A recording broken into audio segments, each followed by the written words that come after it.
Cody Durden is back on the show this time as he prepares to face Jimmy Flick on December the 5th in Las Vegas. Cody, how are you? Good, man. Never been better. Yeah, I cannot wait for this fight, man. I feel like this could be one of the sneaky best fights throughout the rest of the year. Before we dive into that, I do want to just, run back your last fight. I haven't got a chance to talk to you since then. You had the draw, obviously, with Gutierrez. Looking back on that fight now, what's the big takeaway that you can take from this? I don't want to say setback, but I know you wanted to get the overall win here.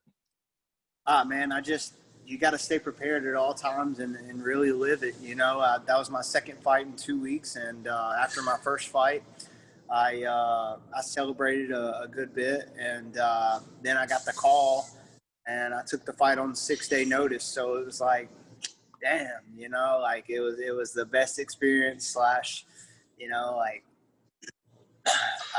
this time I got a lot more time to get ready. So just work on fixing mistakes that I've made. You had a huge first round. It was a 10-8 round, and you really looked dominant in that first round. Did you basically just kind of gas out after that? Is there anything that you could point to where a lot of people felt obviously he got the second and third round? Is it just a conditioning thing? Man, it was everything. I didn't train for that fight like at all. It was like they called me. I'd already took 6 days off. I was working and really celebrating my win. And I always take a week off after I fight.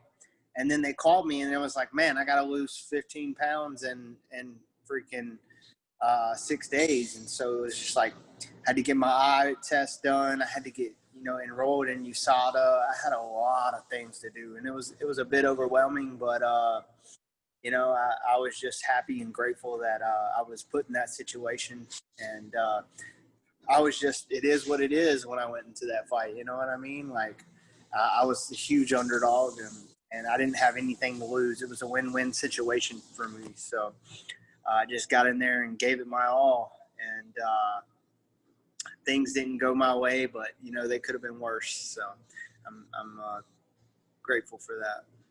You've been at this fighting game for quite a while now. Did you notice any difference as far as your nerves go making your actual UFC debut? Did you feel any different leading up to that fight before you actually stepped into the octagon?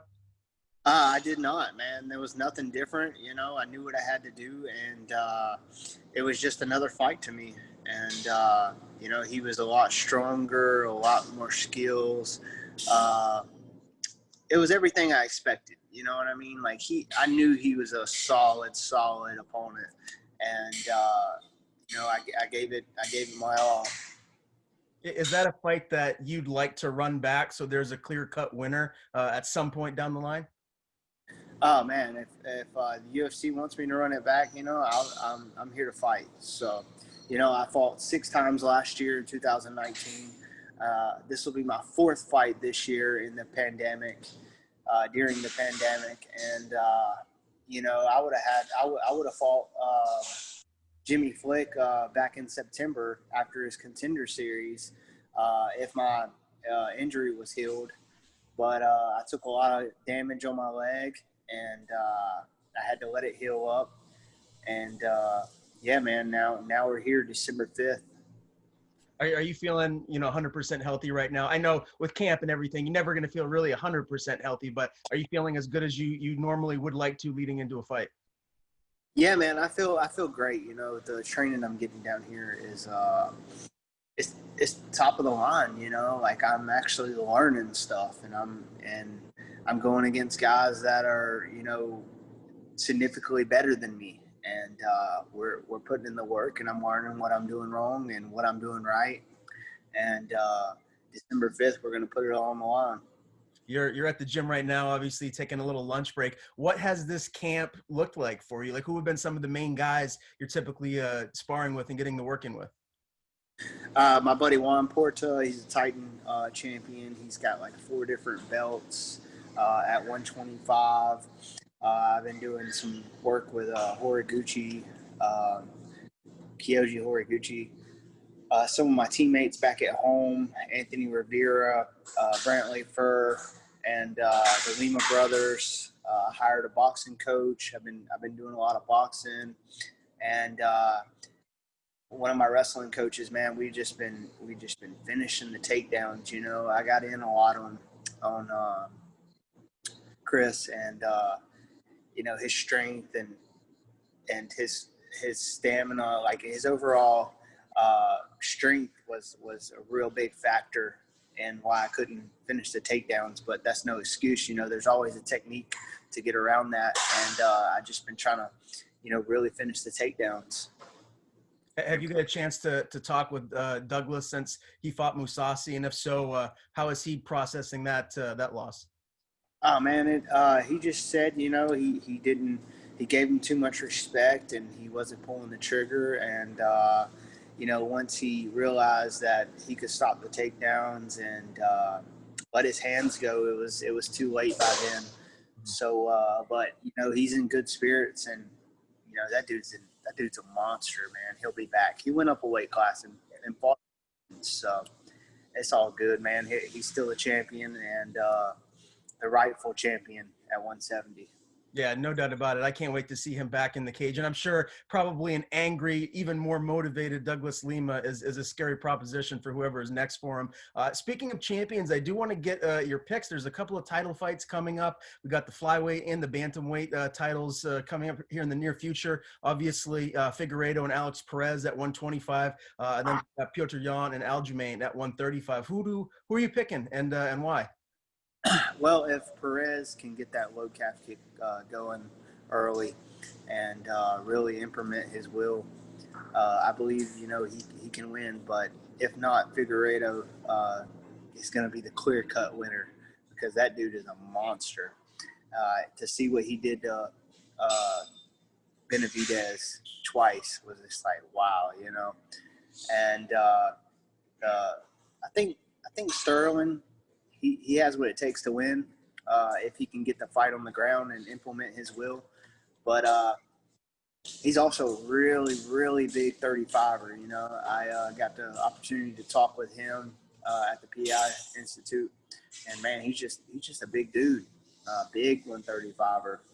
And my picks are going to be, I think Davidson is going to win, Figueiredo, and I'll take Sterling. I don't know why, because I know Petr Yan's a beast, but I'm kind of feeling Sterling. You know, he's asked for it for a long time, and I feel like he's preparing for a war. So we'll see.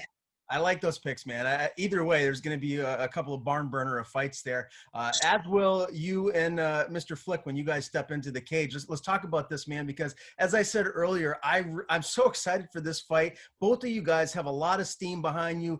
You're guys that are really on the rise, and maybe even the future of the division here. When you look at him, is that what's up? What's up? That's Brock Weaver. Okay? What's up, Brock? You got great fighters everywhere down there. So this matchup with Jimmy, man, like there's been some trash talk, I guess, online. Where do you feel like you're going to be able to just get the better of him in this fight? Man, we'll see how he fights off his back. You know, I know a lot of times he's been put on his back and he's been damn near finished, and he doesn't do too well off his back. So we'll see how he can fight off his back, because my takedowns are relentless, and I know how I compare with the best guys in the world, and we'll see if he has what it takes. The only thing he's going to be trying to do is take me down the whole time. I can box, I can kick, I can do it all. So I'm a well-rounded fighter, and the only thing I'm doing is improving, man. If this fight stays on the feet, do you feel like you're a better striker than he is? Do you feel like you'll be able to piece him up, or are you trying to get this to the ground and just utilize your wrestling in this fight? Man, I'm telling you, dude, I'm working on finishing my takedowns. And, my last fight, there was a few takedowns that I could have had that would have been the game changer. And we'll see if I can finish the takedown in this fight. Are you worried at all about his jiu-jitsu? I mean, he did put on quite impressive performance at Contender Series against Nate Smith. Is that something that concerns you, or do you feel like if you get him on his back, you're just going to be able to do what you want with him? Man, I don't even know who the fuck Nate Smith is. You know what I mean? Like, this guy put himself in so many submissions that it was unheard of. You know what I mean? I've gotten called in one submission. You know, I made one mistake, and that's all it takes is one mistake, and we'll see who makes the first mistake this fight. So you weren't impressed with Jimmy's performance at Contender Series? Man, I mean, no doubt. Like, he was outmatched. You know what I mean? Jimmy was way better on the ground than that guy. The guy had good wrestling, but he didn't have the wrestling jits. You know what I mean? And Jimmy's got the wrestling jits, the sneaky, crafty submission game, and yeah, and he's got a lot of heart, and he fights for his family, and I can tell he wants it. But we'll see. We'll see how the outcome is. How do you see it finishing? He says he's going to put you to sleep. I'm sure you saw the interview I did with him previously. How do you feel you're going to get your hand raised? Oh man, it's gonna be a knockout for sure. TKO. You know, I don't know if I got the one punch knockout power, uh, but I definitely got the skills to put this guy away. Who will be there come fight night in your corner? Diego Lima, buddy of mine, Scott Barbara, and Brantley Fur. Yeah, and you must have kind of like all the COVID stuff that you have to do down now since you've already had that experience before. I mean, you must be looking forward, just like the rest of us, for things to just open back up and have fans there that you can actually fight with fans in the stands, right? Dude, that's gonna be like a dream come true, man. That's what I want to get to. You know, I want to get to back to where we were a year ago. You know, and this COVID, this bullshit. You know what I mean? And no doubt it's real. It's a real virus. You know, my parents have it right now, and they're sick as shit. They just got it last week, and but you know, it's not gonna go away. You know what I mean? It's not gonna magically go away. And like, I'm down here having to wear my freaking mask in all these stores, and people are like looking at me and they're like, "Hey, you need a mask." Like, if the mask works so well, then why don't you just wear your mask and not worry about other people? You know what I mean? And plus, if I were to take a shit or fart, you could smell through the mask. So how's that going to stop a virus to get through the mask? You know? But I'm just ready. I'm just ready for it to go back to normal, man. I mean, and like Bryce Mitchell was saying, you know, it should be optional. Like, let the people vote. You know what I mean? Don't make things mandatory without a vote. You know, and people have their different opinions on it, but I'm just over it, man. You know, let Yeah. people, when you get sick, stay inside your house. You know, if you go out, you have a chance of getting sick. And you know, they have DoorDash and what's that? Where they deliver your groceries? What's that Yeah. called? Is it? I know what you're talking about. I can't think of Yeah, it off the top of my head. grocery things. But man, I could go on and on about this COVID shit because I'm really sick of it. But I want to get back to the fans. You know, that's going to be a surreal experience. You know, to travel. And like, I like to go and watch fights. I went to 3 Bellator fights last year, 2 UFC fights, and man, I'm just a big fan of the sport, and I'm ready to see some fans and get that feeling. You know. Absolutely. I'm really sorry to hear about your parents. They're going to be fine though, right? There's not anything where they're too sick where you have to worry about anything serious, right? Yeah, I mean, they're sick, but they're not like bedridden or anything.